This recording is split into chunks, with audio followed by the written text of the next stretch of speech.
우리는 가스펠 프로젝트라는 교제의 순서를 따라서 말씀의 은혜를 나누고 있습니다. 우리는 구약을 전체를 순서대로 살폈고요. 지난주까지 우리는 신약 1권을 마쳤습니다. 오늘부터 신약 두 번째 책을 시작하는데요. 두 번째 책은 예수님께서 베푸신 비유와 기적에 대한 내용들입니다. 그래서 이제 오늘 우리가 첫 번째 살필 첫 비유, 그것은 선한 사마리아인의 비유입니다. 너무 또 기대가 되네요. 그렇죠? 비유로 바로 들어가기 전에 오늘 본문 앞에 무슨 일이 있었는지에 대해서 대략 살펴보겠습니다. 예수님께서 따로 70명의 제자들을 꾸려서 두 사람씩 짝을 지어서 이제 예수님께로 가시려고 하는 각 동네와 지역으로 파송하셨다라고 말씀하고 있습니다. 그리고 그들이 전하는 메시지는 뭐였냐면요, 천국이 가까이 왔다라는 그런 메시지를 증거했습니다. 17절부터 보니까요, 이제 그렇게 파송받았던 70명의 제자들이 돌아와서 흥분한 상태로 보고하는 내용이 다뤄지고 있습니다. 그들이 왜 흥분하고 있을까요? 왜냐하면 그들이 예수님의 이름으로 명하자 그 명에 따라서 귀신들이 떠나가는 거예요. 즉 하나님 나라의 능력을 그들이 경험했기 때문에 그들은 지금 매우 흥분해 있습니다. 근데 예수님께서 기본적으로 흥분하는 걸 좀 차분하게 만드시는 분이시잖아요. 흥분을 가라앉히라, 부차적인 것으로 흥분하지 말아라 라고 말씀하시고, 너희 이름이 하늘에 기록된 것으로 기뻐하라 라고 이렇게 말씀하십니다.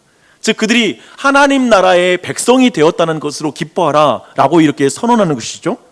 21절을 보니까요, 예수님도 너무 성령으로 기뻐하시면서 이렇게 기도하십니다. 천지의 주제이신 아버지여, 이것을 지혜롭고 슬기 있는 자들에게는 숨기시고 어린 아이들에게는 나타내심을 감사하나이다. 이렇게 감사의 기도를 드립니다. 이런 분위기에서 지금 지혜롭고 슬기 있다고 말할 수 있는 한 율법 교사가 예수님께 질문을 합니다. 이 율법 교사라는 건 밤낮으로 모세를 통해 주신 말씀을, 율법을 연구하고, 그리고 그 율법의 내용과 그 뜻이 어떤 의미인지를 파악하는, 거기에 정통한 사람을 말합니다. 그럼 그가 예수님을 시험하기 위해 질문했다라고 말하고 있습니다. 좀 부정적이죠? 지금 이렇게 봐서는 분명히 방금 앞에서 예수님과 제자들 사이에 있었던 그 대화 가운데 뭔가 자신의 신학 정통과 그리고 자신의 어떤 신앙관과 맞지 않는 말을 들은 것 같습니다. 그래서 예수님의 입장을 다시 한번 자신의 질문으로 정확하게 확인하고자 이 질문을 하는 것입니다.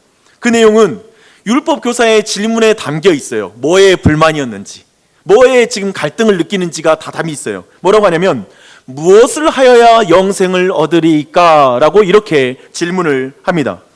율법 교사가 지금 이 질문을 한 이유는 방금 본 것처럼 바로 전에 70인의 제자들에게 예수님 뭐라고 말씀하셨죠? 너희 이름이 하늘에 기록된 것을 기뻐하라 라고 말했잖아요. 즉 너희는 하나님 나라의 백성이야, 너희가 영생을 얻은 것을 기뻐하라 라는 이 말씀이거든요.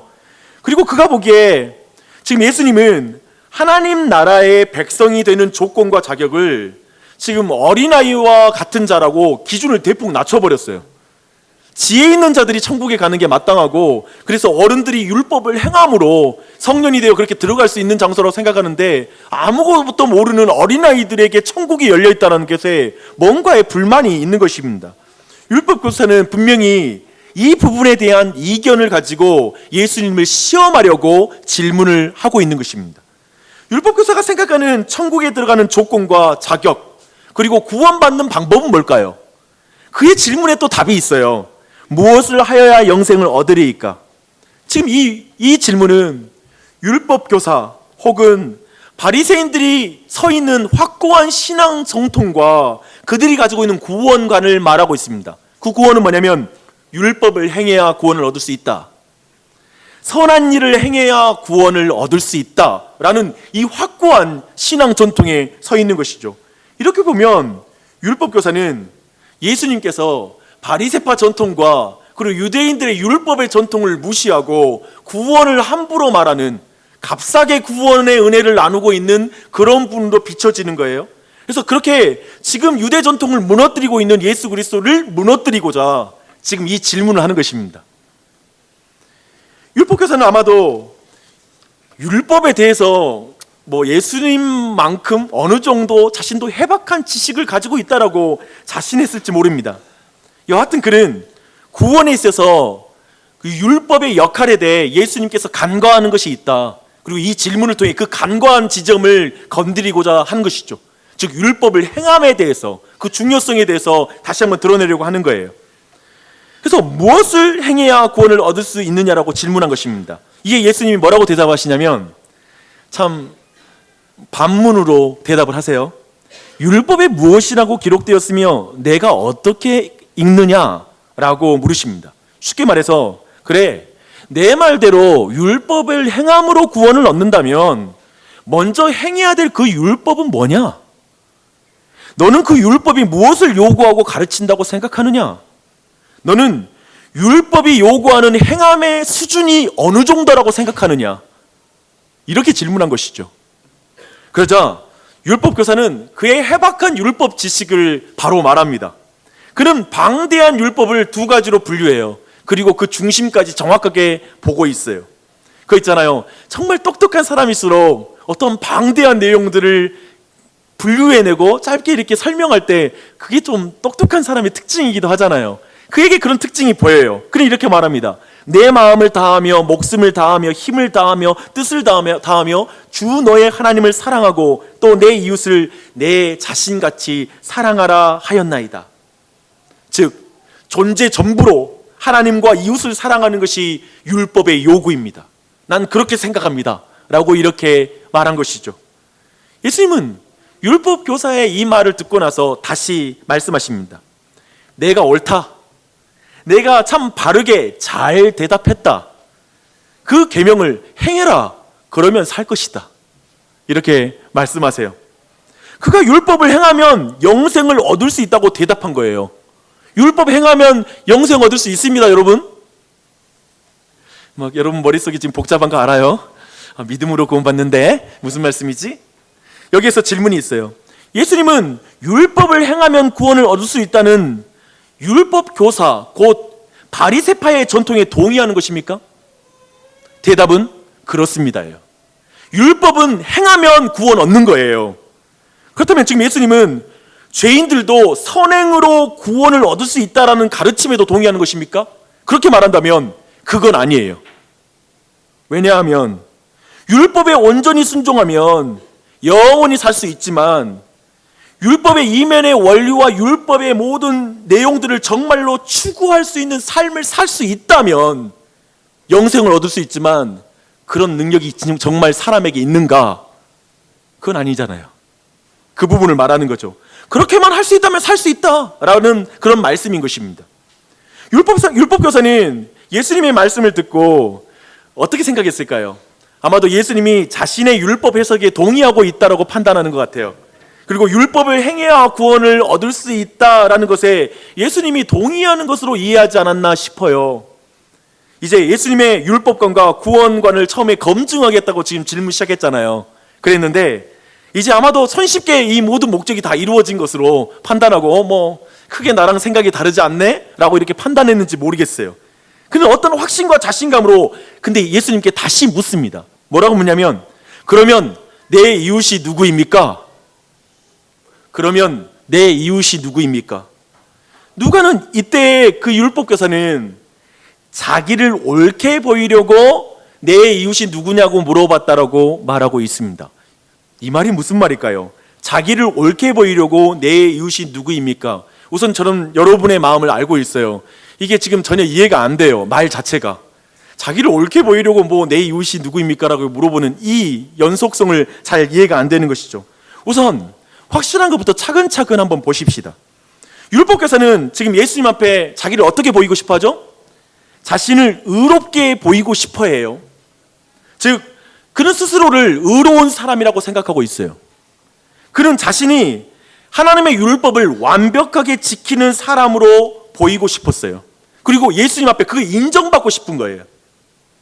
그렇다면 그의 질문은 내 이웃이 누구입니까? 라는 이 질문은 분명히 자신이 이웃사랑을 완벽하게 율법이 요구하는 대로 실천하고 있다고 생각하는 거예요. 그래서 저는 만약에 예수님이 내 이웃은 누구십니까? 라고 물어봤을 때 내 이웃은 내 가족이다 라고 물으면 그는 저는 우리 가족을 율법이 요구하는 만큼 사랑했습니다 라고 대답이 준비되어 있었을 거예요. 그리고 예수님이 내 이웃은 회당으로 나오는 저 유대인들이야, 갈릴리 사람들이야, 저 예루살렘 사람들이야 라고 말한다면 이때에도 나는 내 민족을 사랑합니다, 내 이웃을 사랑합니다, 나는 그들을 향한 율법의 요구를 실천했습니다 라고 말할 정도로 지금 자신이 있는 거예요. 그는 하나님 사랑이야 당연한 것이고 이웃 사랑까지 완벽하게 지켜 의로운 사람이라는 것을 예수님 앞에서 인정받고 싶은 거예요. 내 이웃 누구입니까? 말씀해 보시죠. 그 사람 사랑했어요. 그 사람이요? 그 사람도 내가 사랑합니다 라고 말하고 싶은 거예요. 쉽게 말해 그는 예수님, 제가 사랑할 대상을 한번 규정해 주시죠. 불러주시죠. 가족이요? 유대인이요? 내 이웃이 누구인지 말해 보십시오. 제가 제 이웃을 사랑하기 위해 얼마나 힘써왔는지 제가 그 예를 들어서 말씀드릴게요. 저는 이웃사랑의 율법을 지키려고 얼마나 노력해왔는지 저는 말씀드릴게요. 어쩌면 이것이 첫 번째 내 이웃은 누구입니까? 라는 질문에 대한 첫 번째 가능한 해석일 것입니다. 두 번째는 뭐냐면 내 이웃이 누구십니까? 라는 이 질문은 율법교사의 지난 삶에 대한 아주 큰 자신감이자 더하여서 내 이웃이 누구인지 말씀해 보십시오. 제가 그들을 사랑하라는 말씀을 다 지키겠습니다. 이 말은 즉 내가 이웃을 사랑하라는 율법을 다 지켜왔습니다. 또 다른 이웃이 누가 있겠습니까? 말씀해 보시죠. 제가 사랑해야 될 이웃을 더 소개해 주세요. 그럼 내가 그 사람들도 율법이 요구하는 만큼 사랑할게요 라는 이런 대답이죠. 이런 의미도 내포하고 있어요. 지난주에 우리가 살펴봤던 누가복음 18장 18절에 예수께 나온 젊은 부자를 한번 연상해 보십시오. 너무 이 오늘 나온 율법교사와 유사해요. 근데 그와 비교해 보면 오늘 메시지를 좀 더 정확하게 이해할 수 있습니다. 그때 젊은 부자가 예수님께 이렇게 말해요. 선한 선생님이요, 내가 무엇을 하여야 영생을 얻으리이까? 동일한 질문이죠. 뭘 해야 영생을 얻습니까? 이때 예수님께서 십계명을 예로 들면서 율법을 지키면 영생을 얻을 수 있다라고 이때는 예수님이 말씀하세요. 그때 젊은 부자가 말하기를 이것은 내가 어려서부터 다 지켰습니다 라고 이렇게 대답을 해요. 즉 십계명은 기본 아닙니까? 이런 것은 제가 다 지켰고요. 예수님, 제가 더 지켜야 될 말씀이 있다면 더 말씀해 주시죠. 제가 그걸 지키겠습니다. 그래서 영생을 얻겠습니다 라고 이렇게 지금 말하는 것입니다. 이렇게 말하자 예수님은 그에게 한 가지 부족한 것을 말씀하시죠. 근데 지금 이 젊은 부자와 이 율법교사를 비교하면 내 이웃이 누구니까 라는 이 의미가 정확하게 우리에게 풀어져요. 즉 이런 거죠. 저는 내 이웃을 사랑해 왔습니다. 어디 더 사랑해야 될 이웃이 누구인지 말씀해 주실래요? 내가 누구를 사랑해야 되는지 말씀해 주신다면 내가 그 사람을 사랑함으로 영생 얻기를 원합니다. 이 말이죠. 더 사랑할 사람 알려달라고. 이렇게 나오자 예수님이 하시는 비유가 선한 사마리아인 비유예요. 이걸 기초로 선한 사마리아인의 비유로 들어가야 돼요. 비유의 내용을 간략하게 요약하면 이런 내용입니다.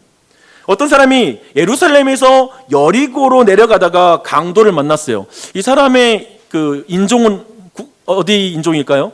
예루살렘에서 여리고로 내려간 걸 봐서 유대인인 것이 틀림없어요. 근데 그가 강도들을 만나서 그의 옷이 벗겨지고 거반 죽게 되었습니다. 그리고 강도들은 그렇게 놓고 놔버리고 가버려요. 그는 쉽게 말해서 스스로는 살 수 없는 상태인 거예요. 누군가의 구원이 필요한 상태예요. 이때 우연히 한 제사장이 그 길을 지나가다가 그를 보았으나 구할 생각은 하지 않고 건너편으로 반대로 행해요. 반대편으로 지나가 버려요. 그리고 또 그 뒤에 한 레위인도 그렇게 행했다라고 말하고 있습니다. 같은 유대인이고 더하여서 누구보다 긍휼히 여겨야 될 제사장과 레위인들이 그냥 지나치는 거예요. 어떻게 이럴 수 있어요? 그런데 이때 한 사람이 등장해요. 한 사마리아인이, 즉 모든 유대인들이 혐오하고 싫어하는 사마리아인이 여행 중에 강도 만난 자의 이웃이 되어져요. 우리가 알고 있는 이웃은 같이 고정적인 장소에 옆에 살고 있는 사람을 이웃이라 부르잖아요. 여행 갔을 때 옆에 있는 사람을 이웃이라고 부르지 않잖아요. 근데 그런 의미에서 지금 한 사마리아인이 이웃이 되어주는 이 사건이 얼마나 여행 중이란 걸 통해서 더 그 의미가 부각되고 있어요. 그래서 그에게 달려가서 이 사마리아는 응급조치를 취합니다. 상처를 싸매고 기름과 포도주를 바르는 것이죠. 그리고 자기가 타는 짐승에다 그를 태워서 여관으로 옮겨가요. 다른 사람을 태우면 자기는 땅으로 내려와야 되겠죠. 그리고 그를 데리고 갑니다. 그리고 데나리온 2를 여관 주인에게 주고 또 그가 떠나며 여기에 더 부비가 들게 된다면 어떤 물질이 든다면 그때 자신에게 청구해 달라고 끝까지 그 사람에 대한 책임을 다하고 떠나게 됩니다. 그 의미는 다음 주에 제가 더 살펴볼게요. 이렇게 비유를 말하고 예수님은 누가 강도 만난 자의 이웃이겠느냐라고 질문을 합니다. 율법교사는 그에게 자비를 베푼 자니이다 라고 이렇게 대답을 해요. 한번 생각해 봐요. 지금 이 모든 건 의롭게 보이려고 내 이웃이 누구니까 라고 질문했던 율법교사는 예수님이 하신 그 모든 비유를 들으면서 무슨 생각했을까요? 그 비유를 바로 들을 때 어떤 생각을 했을까를 여러분 상상해 보세요. 이 비유의 핵심은 이거예요. 이웃은 누구인가? 참된 이웃이 되어준다라는 것은 어떤 의미인가? 참된 이웃사랑은 어떤 것인가가 예수님이 하신 비유의 핵심 메시지예요. 근데 율법교사가 지금 방금 그 이야기를 짧게 듣는데 이 모든 걸 생각했을 것은 만무한 것 같고 어려울 것 같고 아마도 충분히 이해하지 못할 수도 있고 이해할 수도 있겠죠. 근데 한번 여러분이 율법교사의 입장에 대해서 한번 이 이야기를 들었을 때 그가 가졌을 느낌을 한번 상상해 보십시다. 우선 율법교사는 제사장과 레위인이 강도 만난 사람을 만났는데 그를 비켜나갔다는 그 장면을 보면서 이건 이웃사랑 실천이 아니야 라고 정죄하는 마음을 가졌을 수 있어요. 제사장이 이러면 안 되지, 그리스도인이 이러면 안 되지, 목사가 이러면 안 되지 라는 그런 마음을 그가 가졌을 수 있어요.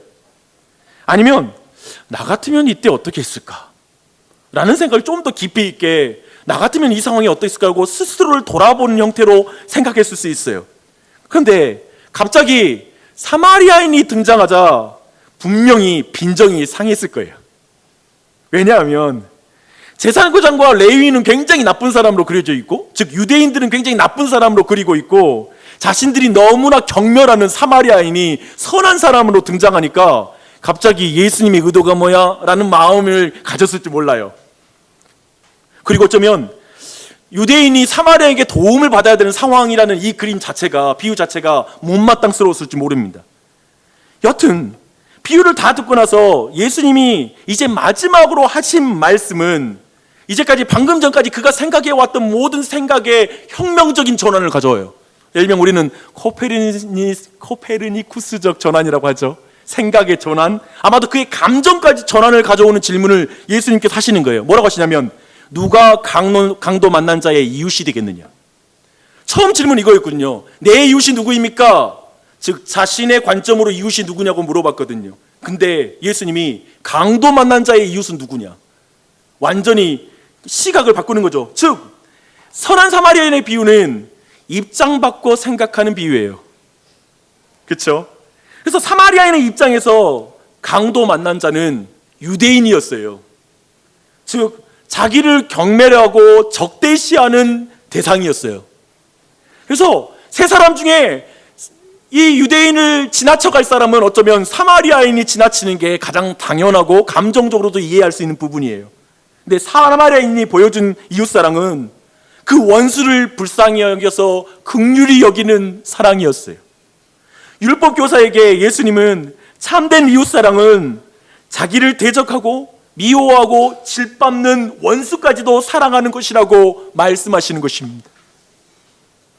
자신을 끝없이 혐오하는 이들을 위해 자기가 가진 모든 것을 허비하고 희생하여 긍휼을 베푸는 사랑이 율법이 요구하는 이웃사랑이다, 그 정도까지다라고 지금 예수님 말씀하시는 거예요.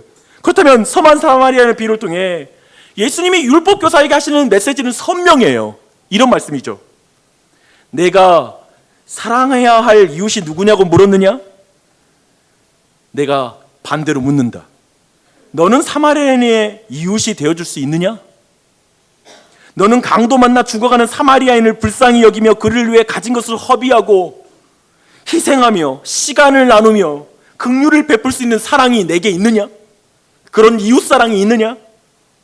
너는 내가 사랑할 만한 사람을 사랑하는 것으로 율법을 지켜왔다고 생각했었다.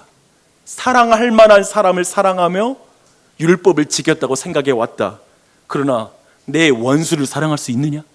사랑할 만하지 않은 사람까지 사랑할 수 있느냐? 그게 율법이 요구하는 사랑이다 라고 말씀하시는 것이죠. 이어 율법교사에게 예수님이 가장 중요한, 사마리아인에 비유해서 가장 중요한 말씀을 하세요. 이렇게 말씀하세요. 너도 가서 이와 같이 하라. 우리는 지금 오늘 이 모든 대화가 어떻게 시작했는지 여러분은 잘 기억하고 계세요. 왜 이 모든 대화가 시작됐죠?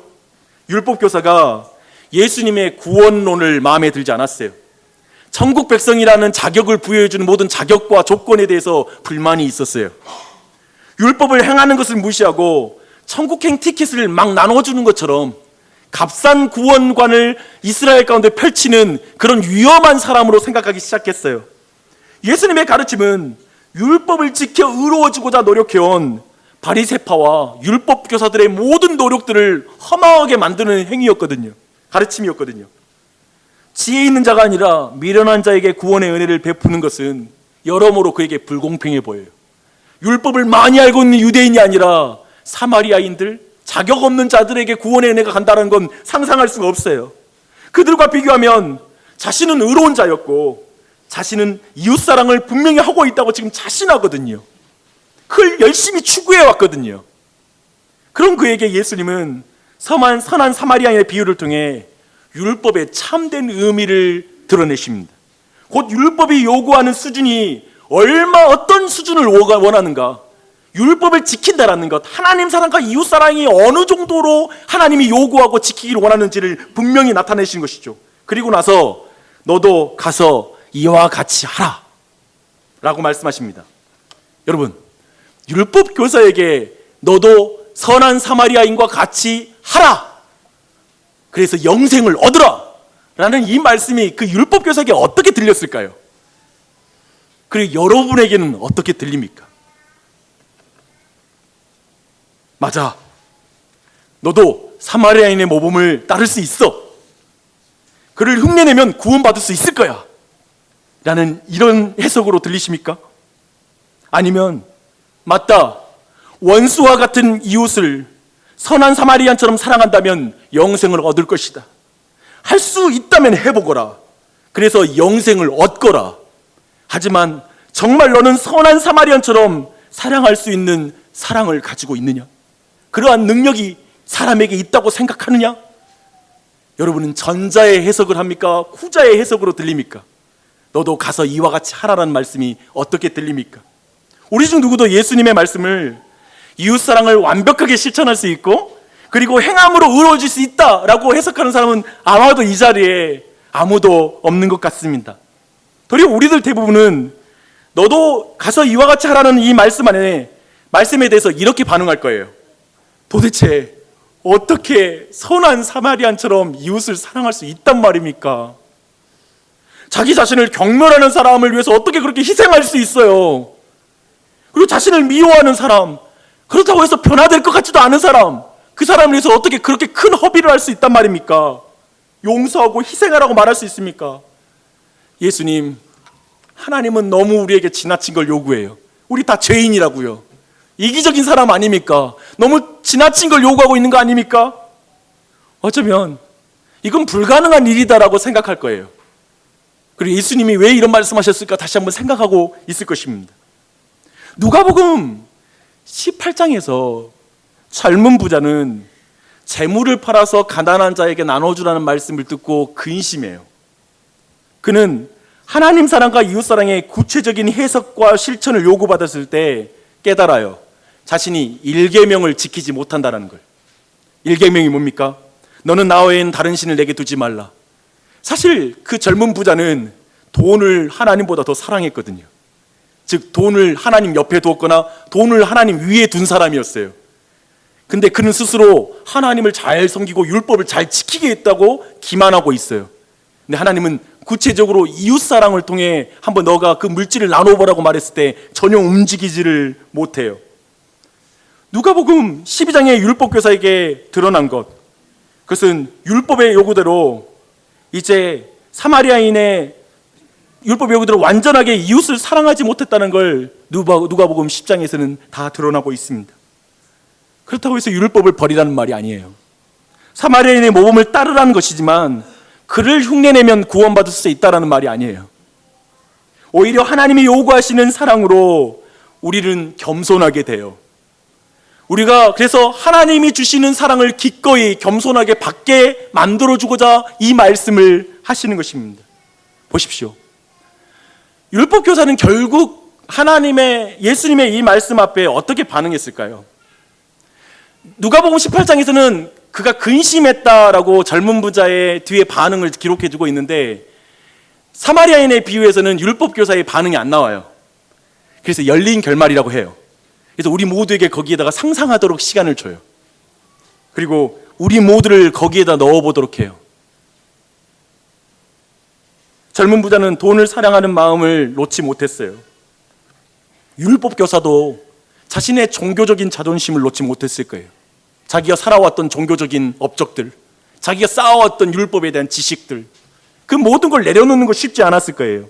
그의 윤리적인 삶, 나름대로 다른 사람에게 피해 안 주고 살려고 했던 선한 삶. 사람들이 다들 그러잖아요. 나 예수 안 믿어도 된다고. 나 웬만큼 그냥 다른 사람 피해 안 주고 열심히 살았다고. 나처럼 정직하게 사는 사람 있으면 나와보라고. 그리스도인들이 더 불량하다고. 어쩌면 그 자존심 있지 않습니까? 내가 살아왔던 선한 삶이 그 안에 자존심이 되는 것, 그런 자존심이 있었을 것입니다. 그래도 나는 말씀을 많이 알고 지키려고 노력해 왔어. 그래도 나는 종교적 의무를 열심히 수행해 왔다고. 어떻게 나와 저런 사마리아인과 비교할 수 있어? 어떻게 저렇게 배우지 못한 갈릴리 사람과 함께 하나님 나라의 백성이 됐다고, 같은 시민권을 얻었다고 이렇게 쉽게 말할 수 있어? 왜 그들과 나를 비교하냐고. 이렇게 그 마음에서 말할 수 있었을 것입니다. 그 마음이 주님의 사랑을 겸손하게 받지 못하게 해요. 주님의 사랑을 받지 못하게 해요. 예수님은 율법교사에게 이렇게 말하는 것과 같은 거예요. 너는 내가 요구하는 율법의 수준을 대폭 낮춰서 종교적 의인과 도덕적 의인으로 포장하며 살고자 한다면, 그렇게 하늘나라에 들어가고자 한다면 꿈도 꾸지 마라. 내가 내게 요구하는 것은, 내가 내게 요구하는 이웃사랑은 내가 너희를 사랑하는 수준이란다. 내가 교회를 사랑하는 수준이란다. 그러니 내가 율법을 행함으로 의로워져서 하나님 나라의 백성이 된다고 생각하지 마라. 그것을 붙잡으면 내가 내게 주는 사랑을 받아들일 수 없단다. 나는 너희를 죄인으로 비참하게 만들려고 이 말을 하는 게 아니라, 너가 죄인인 것을 인정하지 않는 이상 너의 죄를 위해 이 땅에 내려와 너를 위하여 죽는 십자가의 사랑을 내가 받아들일 수가 없단다. 지금 이 자리에 여러분 안에 감정적으로, 지적으로, 정서적으로 모은 가운데 여러분 스스로가 죄인이라는 사실을 인정하지 않으면 이 순간만큼 여러분에게 예수 그리스도는 크게 와닿지 않을 거예요. 바로 그 말이죠. 여러분이 이 순간 세상 것을 좋아하고 세상 것을 사랑하고 여러분의 삶을 더 행복해 줄 수 있다는 게 밖에 있다면, 여러분 이 순간만큼은 예수 그리스도가 그렇게 여러분에게 곁에 계시지 않고 동행하지 않는 게 큰 문제가 되지 않을 거예요. 그 말을 하는 거예요. 너는 내가 내 대신 율법을 행한 것으로 믿음으로 의로워지기 때문이란다. 오직 나의 공로로 너는 구원을 받았고, 그래서 율법을 나를 닮으려고 지킬 수 있게 되었단다. 그러니 너의 영적인 가난함을 인정해라. 사실 너가 강도 만난 유대인이다. 놀랍게도 이 사마리아인의 비유 자체가 복음적 구조예요. 너가 강도 만난 사람이란다. 너의 행위로 그 죽음에서 벗어날 수가 없는 상태다. 누군가의 도움이 필요하다. 그런데 너가 익숙했던 모든 종교 시스템과 모든 이웃들과 어떠한 지식을 가진 자들도 너에게 구원을 얻는 데 도움을 주지 못할 것이다. 하지만 나는 하늘 보좌를 버리고 내게 와서 내가 너에게 줄 수 있는 모든 것을 나눠줬단다. 너를 위해서 내 피를 흘렸고 포도주를 흘렸고 내 기름을 너에게 부어주었고 너를 위해서 내가 희생하였고 내가 마지막 날까지 너의 영혼을 지킬 것이란다. 그 복음을 받아들이는 것. 이 선한 사마리아인의 비유 안에 있는 그 복음 앞에, 그 복음을 받아들이기 위해서는 내 힘으로 의를 얻을 수 있어. 내가 이웃을 이 정도 사랑하면 됐어. 나 이 정도 신앙이면 괜찮아. 이 정도 율법적인 요구를 지키면 나 웬만큼 지키고 있고 하나님이 날 받아주실 거야. 그 적당한 종교적인 마음, 만족들을 내려놓으라는 것입니다. 그리고 내가 정직하게 하나님의 말씀을 행하지 못한 걸 인정하라는 거예요. 그리고 그것을 위해서 오신 예수 그리스도를 영접하라는 것입니다. 부자 청년과 율법 교사 모두 공통점이 있어요. 두 사람 모두 괜찮은 신앙인이라고 자신을 생각합니다. 모두 자기 기준으로 하나님을 사랑하고 이웃을 사랑했다는 것입니다. 그러니까 여러분, 우리 모두가 성경적으로 자신의 죄를 깨닫지 못하는 이거예요. 잘 들어보십시오. 사랑할 만한 하나님을 내가 만들어서 사랑하고 사랑할 만한 이웃들만 내가 사랑할 때 우리는 성경에서 말하는 죄책감, 자신이 죄인이라는 사실을 깨닫지 못해요. 내가 만든 하나님, 내가 만든 이웃사랑, 내 기준, 그것으론 우리 안에 어떠한 내적인 그리스도를 갈구하는 마음은 생기지 않아요. 또한 우리는 이 부자 청년과 그리고 이 율법 교사를 통해 공통점이 뭐냐면 이웃사랑으로 신앙이 증명되고 있다는 거예요. 내 모든 소유를 팔아서 나를 따르라 라고 말씀하고 있죠. 돈보다 하나님을 더 사랑해야 예수 그리스도의 제자가 될 수 있다 라고 말하고 있고, 하나님보다 돈을 더 사랑하면 이웃사랑을 할 수 없다라는 그 관계도 보여주고 있어요. 우리가 첫 번째 교훈, 우리가 이 세상의 가치 가운데 돈을 더 사랑하고 이 세상의 걸 사랑하는 이상 교회는 교회다워지지 않을 것입니다. 교회의 구성원들이 하나님보다 더 사랑하는 것을 갖고 교회 안에 있는 이상 교회는 참된 사랑의 공동체는 되지 못할 것입니다. 이걸 알려주고 있습니다. 두 번째, 사랑할 만한 사람을 넘어서는 사랑을 해라. 교회의 모든 관계를 보십시오. 사랑할 만한 사람을 넘어서는 관계를 맺고 있는가? 아니면 그저 그냥 익숙한 사람과 마음 맞는 사람들 가운데 살아가고 있는 그 상태로 나는 그냥 교회의 삶과 그리스도의 제자로서 살고 있다는 걸 다 살고 있다라고 말하고 있는가? 이때 우리는 순식간에 정직하게 이 말씀 앞에 서면 내 안에 많은 것이 보일 것입니다. 변화되어야 되고 더 나아가야 될 지점이 보일 것입니다. 저는 우리 교회가 돈보다 하나님 더 사랑하듯 하나님을 가장 사랑함으로 이웃사랑이 성취되는 교회. 그래서 이웃사랑은 윤리가 아니라 먼저 신앙으로 시작해요. 하나님을 가장 사랑하는 것으로만 이 세상을 향해 가장 민감할 수 있어요. 이 세상 사람들을 가장 사랑할 수 있어요. 이것이 우리에게 주는 거죠.